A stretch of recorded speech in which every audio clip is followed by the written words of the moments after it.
Tony.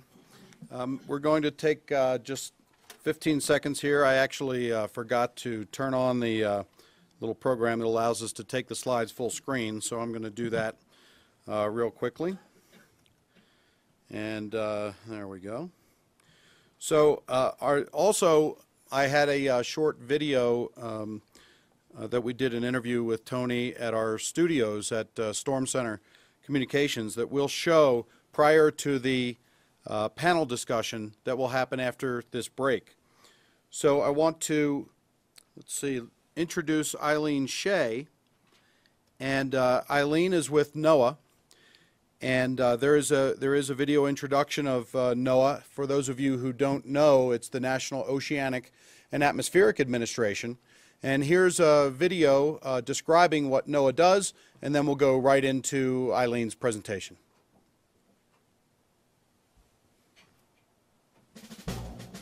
Okay, so when we come out of the video, you can start. Here's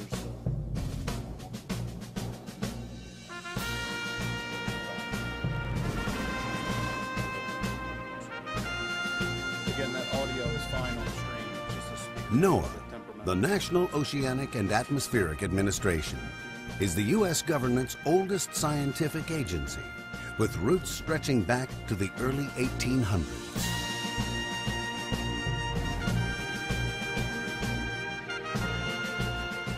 In 1970, these divisions came together to form one overarching agency, NOAA. Today, NOAA's work reaches from the bottom of the sea to the surface of the sun, and it touches every aspect of our daily lives.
We divide the ocean into many parts: Atlantic, Pacific, Indian, Arctic.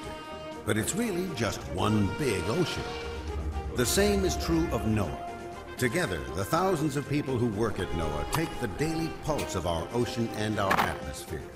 They join forces to save lives, safeguard property, and protect our environment. From weather to charting to fisheries, each unit is just one piece of a greater whole. Together, they make one NOAA.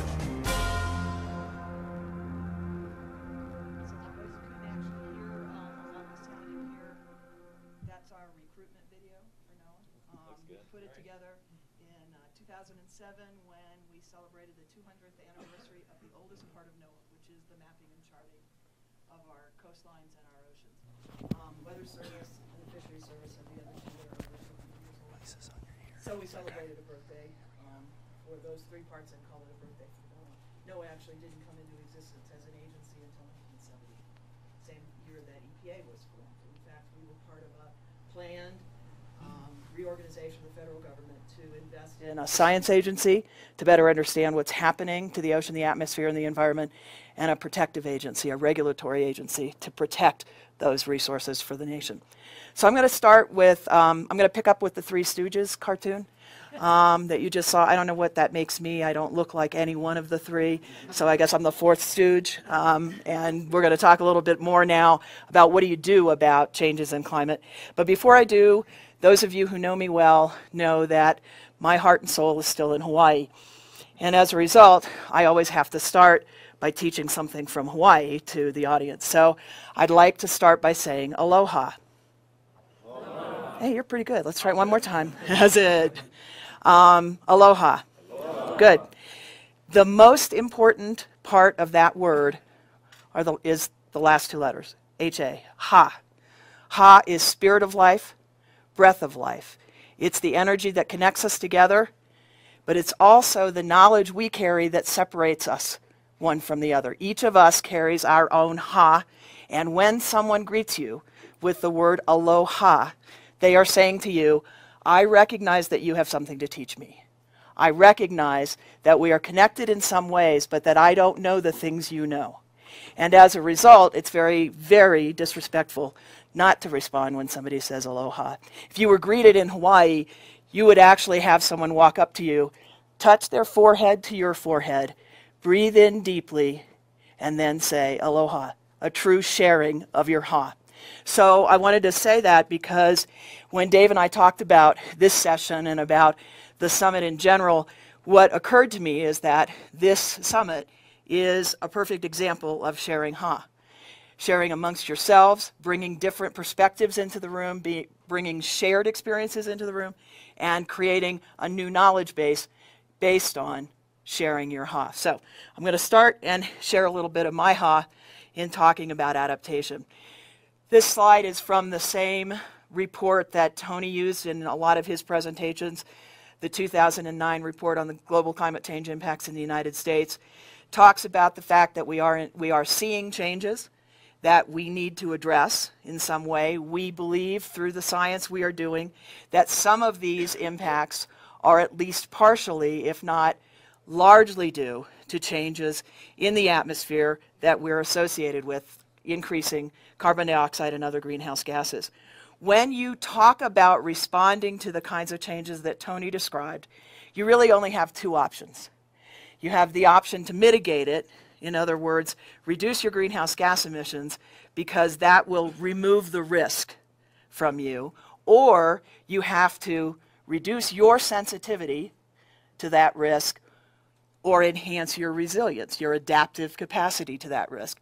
It's all about vulnerability. Vulnerability is that combination of how exposed am I to a risk, how sensitive am I to that risk, and how adaptive am I, how resilient am I.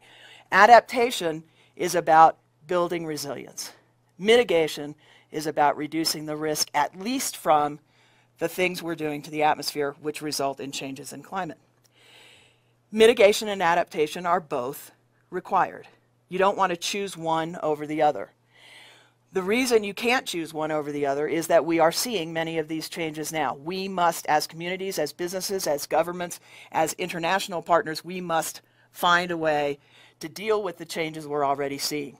And no matter how aggressively we, as a nation or as a collective world group of nations, were to actually put our attention to reducing greenhouse gases, we are committed to a certain amount of change already because of what's in the atmosphere.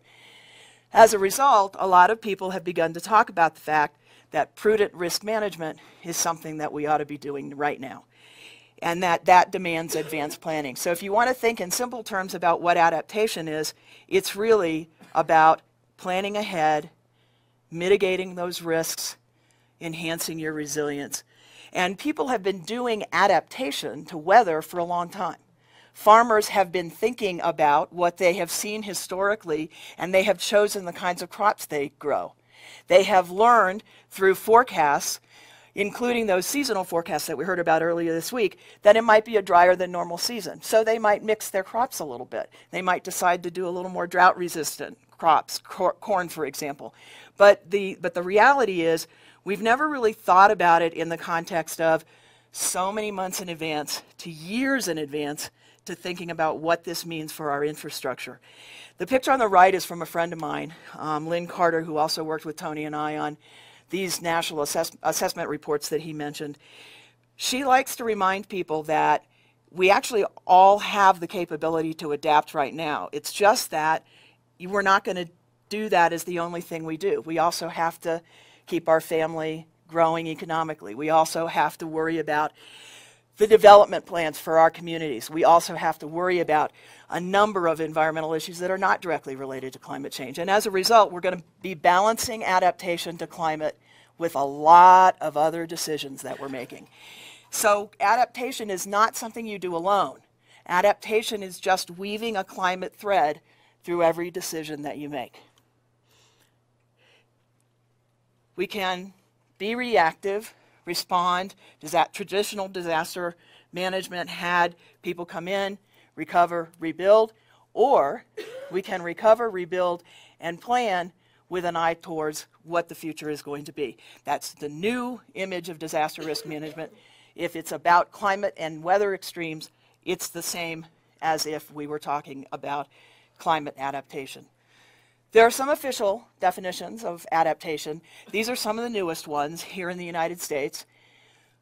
The Global Climate Change Impacts in the U.S. report that Tony talked about a lot in 2009 said it's basically improving our ability to cope with harmful impacts, but also to recognize when there are changes that we can take advantage of by being proactive.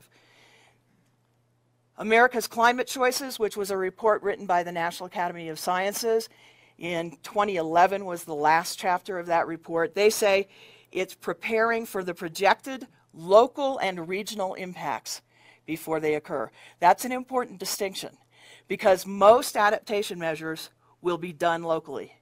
They will not be done by a national government. They will be done in very individual places in individualized ways. The third comes also from America's Climate Choices, and it says it is iterative risk management. You take what you know today, the evidence you have today, the experience you've had to date, and you make a decision about how to reduce your vulnerability or enhance your resilience. But you don't stop after that point. You literally build into that decision the ability to review how effective your action was periodically and revise it. The mayor said when we were with him on Sunday, evidence-based decision making. Think of this as adaptation. Based on the evidence today, based on our best understanding of what can be changed, you make a decision today, but you constantly reevaluate it. As new scientific insights arise, as economic development changes, as social conditions change, you revise. Just before the Obama administration came in, the federal government decided that we needed something at a federal level to think about adaptation. So they created an interagency climate change adaptation task force. They've been meeting for 2.5 years now, but I wanted to give you their definition of adaptation: responsible risk management, actions that reduce your vulnerability and enhance your preparedness, and common sense planning. Literally, let me get a drink of water here. Literally, you want to weave that climate thread through everything you do. And you want to be proactive so that, in fact, the impacts that you see in the future are not as significant. This picture is a sewage treatment plant outside of Boston. It's on a landfill island. When they had to expand that sewage treatment plant, both the city and the private sector interests said, this infrastructure is going to be with us for 50 to 75 years. Do we build to today's sea level, or do we plan for heightened sea level? So what they decided to do was to build this fill island 1.9 feet higher than if they didn't consider sea level rise. They could also have chosen to build hard structures like levees or walls to protect it. That investment was considered too expensive. The investment of raising the island was not considered too expensive, but they already have plans to build hard protection for that sewage treatment plant when it becomes necessary. People in King County, Washington have been considering climate change, changes in extreme rainfall events, changes in storminess for a decade now. They changed the size of their drainage culverts. They raised roads. They thought about the storage capacity of their dams, and they spent money on fixing their water distribution system infrastructure, all part of adaptation. So if you're a federal government agency like NOAA, there are certain things we think we should be doing in the context of adaptation. First, it's our responsibility as a nation of communities to assist communities in building their own resilience. The second bullet, making scientific information about changing climate more accessible and more useful and usable to those communities, to businesses, to government agencies, is something I'm particularly interested in. That's what we call climate services.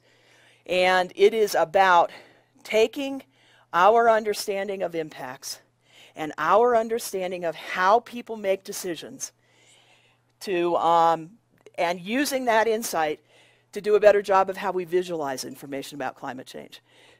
To actually make sure that, thank you, that our information about water resources, for example, is actually provided at a time when a dam manager can do something with it. One of the things that happened about 10 years ago is a scientific colleague of mine took the calendar of water resource managers in Colorado, and she laid it side by side with the timing of when NOAA issued seasonal forecasts, particularly related to ENSO at the time and its impact on water resources. What she discovered is that when NOAA was releasing information, it was already too late for the dam manager to use that seasonal information. Based on that experience, based on that research, the timing of seasonal forecasts has changed so that at least a water manager, a dam manager, gets an advance notice of what's likely to come. Where are the odds for more or less rainfall? And to do it at a time that they can use the information. Tony talked about sea level rise, and I talked a minute ago about the Deer Island sewage treatment plant as an example.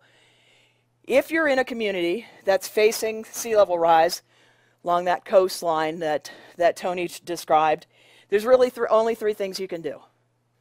You can protect, you can build levees, that's what New Orleans does. You can build levees to protect yourself. You can accommodate what's expected, which is what the Deer Island folks did. Or, the toughest one to do politically, you can retreat. You can tell people that they can no longer build right on the coastline. You can change flood insurance laws that actually promote rebuilding in a dangerous spot. Politically, the hardest thing to do is retreat. So largely, when we choose adaptation to changing climate, in particular sea level rise, we often first go to protect with something hard, which often has ecosystem impacts that can be at least as significant as the flooding impacts. You can accommodate, which is what most people are doing, because retreat and the policies associated with retreat are not easy to do. A couple of other examples from global climate change impacts in the United States. I'll start with the one on the bottom, unmanaged ecosystems. Tony talked a lot about how the impacts of climate on ecosystems is only one factor in what's going on. So understanding the texture and the details of how climate is affecting ecosystems is growing in its depth, but in fact, a lot of research still needs to be done. But again, you can take what we know now, use it, and plan to revise it as we learn more. But I want to focus for a minute on declining water resources. Tony showed you the map of the West and its changes. I want to take you for a moment to the Pacific Islands, talk to you a little bit about what's been happening there in terms of adaptation to water resource demands. And I want to start with that billboard, because that billboard has a lot to do with the broadcast meteorologists in this room. This is a billboard that was at every intersection, on every road, on every island in the Federated States of Micronesia in September of 1997. It was based on a forecast of the evolving El Nino of 97-98.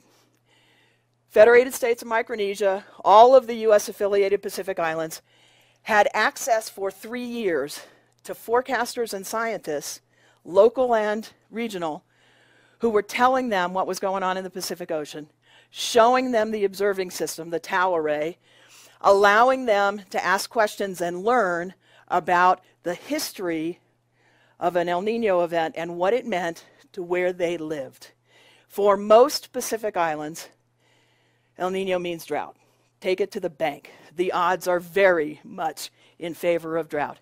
So in this case, the Federated States of Micronesia decided to launch a public education campaign that started in the fall, even though the impacts of the 97-98 event would not be felt till February.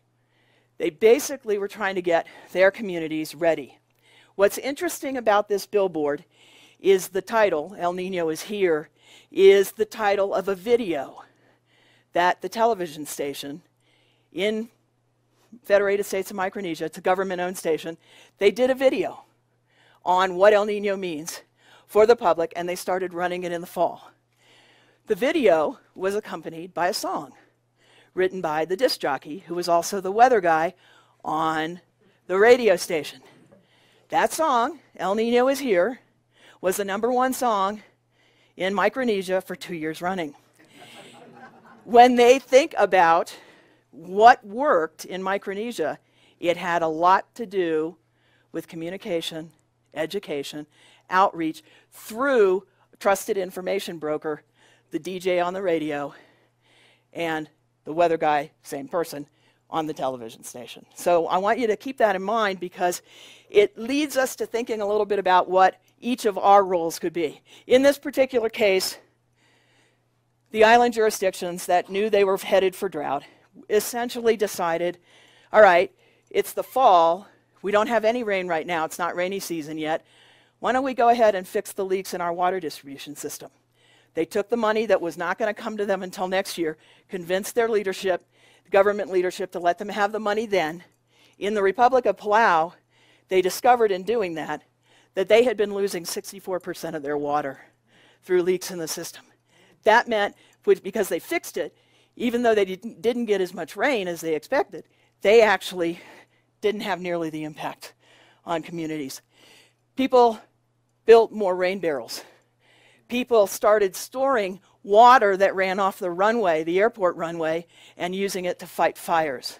Lots of simple things, all part of your day-to-day work, but weaving that climate thread through. We can do those same things too. Water is gold was a statement made by a representative of Micronesia during that first national assessment that Tony talked about.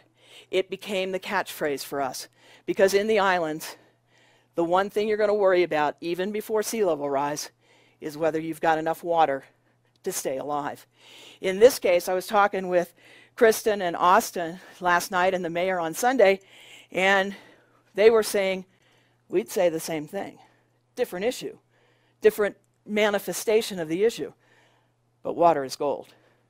And if you're going to spend a dime on adaptation to climate, changing climate, you probably want to spend it on water.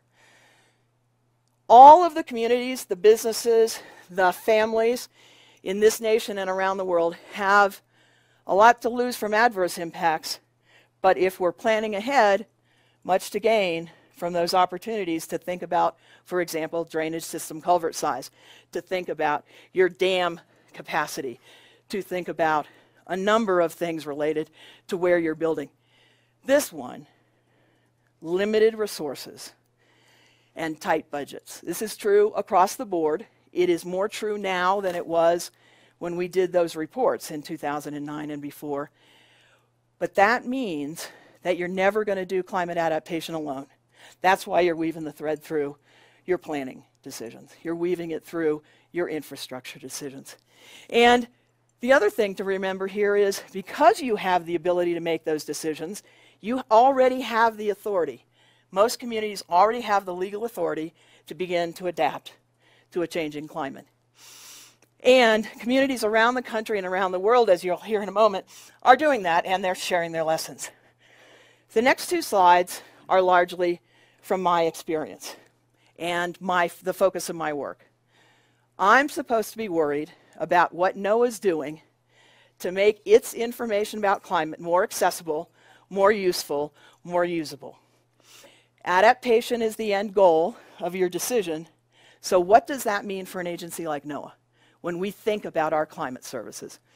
The first thing that we keep in mind, and this has been learned with every adaptation study that's been done in the last 2 decades, there is no top 10 list.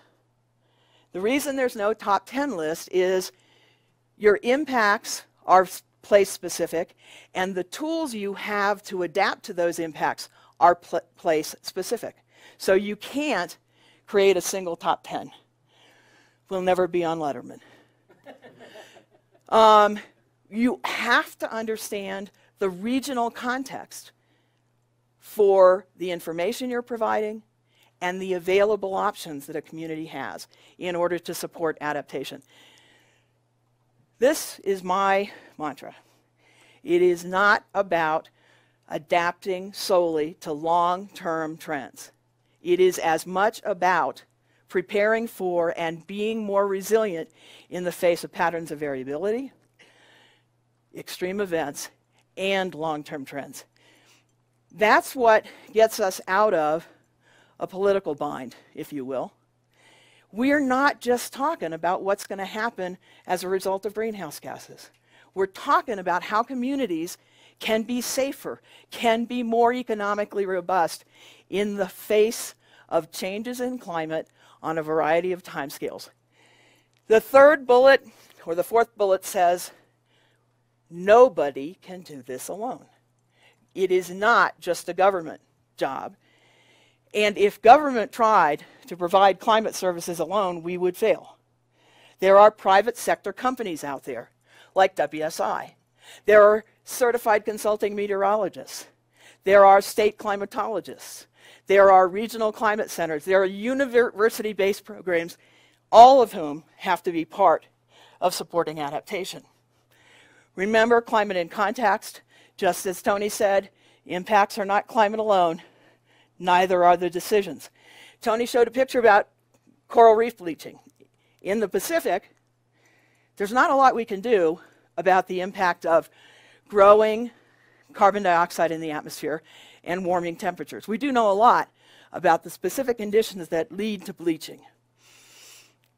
We can't control, in the Pacific, you can't control the overarching drivers. You can control the other stresses. If you're managing a coral reef sanctuary, you can limit human access. You can reduce their impact by stopping the ability to anchor on a coral reef. You can manage human beings' impacts, even if you can't yet reduce the impacts of climate. This is the one I really want to leave you with. Everyone in this room is key to our success. Each of you in your own communities and markets, each of you is a trusted information broker. You go to Rotary clubs, you're on television, they know you, they see you in Walmart, they see you in a post office, they trust you because they know you. They look you in the eye and they know you. That puts an opportunity in your hands, and some might say maybe a little bit of a responsibility to think about what changing climate means in your community, in your market, and how do you help inform? What's your role? And that leads me to what is a resilient community. If you're trying to determine what you want to do in the context of changing climate, in the context of your own jobs related to weather, what makes a community resilient? It's a community that is aware of where they sit, what the risks are, and they are informed about those risks. They are, because they are informed and aware, they're engaged. Hopefully, they feel empowered to use that information to make decisions for their families, to make decisions for planning boards, to make decisions for state development planning. If it's a resilient community, it will be responsive to new information and changing conditions. A resilient community will be prepared for what's coming, even if we don't know the details of what's coming. But we know the trends, and we know the impacts. It will be adaptive. It will, in fact, be a community that makes those decisions to make itself more resilient or less sensitive to climate conditions. And as a result, a resilient community is a sustainable community. Each of us in this room can play, but think about your role in these first three, which are the foundation of everything: aware, engaged, and informed. So, I too will use a little cartoon to end the talk. This was from the USA Today about a year ago. A friend of mine, it got reprinted in an Alaska newspaper. What if climate change is a hoax and we build a better world for nothing? We have resources that you can actually use. I'm going to exchange water for props. The Global Climate Change Impacts in the U.S. report that you heard Tony and I talk about, that's available in hard copy, limited numbers now from me, because I stole the boxes and hid them in my office. But you can get it online through globalchange.gov. You can go to our new portal, NOAA's new Climate Services portal, which is an attempt for us to use new technology and our insights into how individuals, communities, and businesses actually absorb and understand information about weather and climate. Climate.gov is the portal, the NOAA Climate Services portal. Go to NCDC itself, and second prompt, every year NCDC puts out a products and services guides. This is an advanced copy of the 2012 Product and Services Guide. There was one CD made before I departed for Breckenridge. Dave has it, and he's going to download it and post it for you to have. If you're going to be at the American Meteorological Society meeting in 2 weeks, week and a half, you'll have CDs. They come to the NOAA booth and the CDs are there. You can download it. Forget the FTP site down here, because it's now posted on the NCDC website as of last night. And finally, I just wanted to say that during the break, if you'd like to talk a little bit about some of the other products that NCDC has related to climate, this is the annual State of the Climate report, which is put out every year by the American Meteorological Society. It's a special journal of BAMS. It's actually organized and coordinated by folks at the National Climatic Data Center. Over 250 scientists around the world contributed to this one. That number goes up each year. It comes out in June.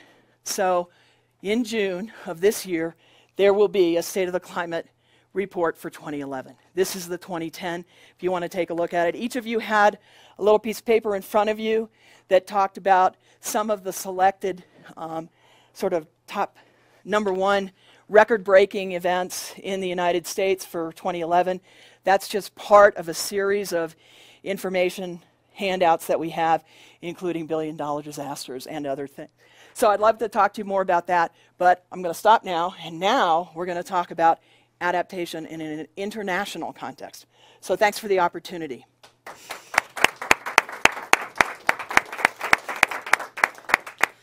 That's terrific, Eileen. Thank you very much. It's always a pleasure to hear you speak. Aloha. Aloha. And I wanted to show you two things for those of you also in the room and online. The NOAA Climate Portal is an excellent site. It's a site that gives you a lot of good resources. It gives you great images. It gives you there's a whole tab on education where if you're actually going to speak in your community, you can download PowerPoint presentations that have been put together with real science and real information. So you can download those and use them in your own markets, in your own communities. So the folks at the NOAA Climate Program Office have put a lot of work into this, and it's a terrific resource. I also wanted to show you on the Glenn Gerberg Weather and Climate Summit website, which is www.stormcenter.com/WXCS2012. We have the updated pictures here, but if you go to the agenda and we scroll down to Thursday, right next to Eileen, we have the presentation that she just gave and also the product and services guide. So the one that she has that is one copy, we've already uploaded it and have it live on the website. So those of you who are interested in downloading it and taking a look at it, that would be, it's very much invited. The other thing you'll notice is that John Furlow from USAID, who's giving a presentation, today's presentations are already posted and live. And so we're trying to bring you this as fast as we can so we can give you a really good weather and climate summit experience.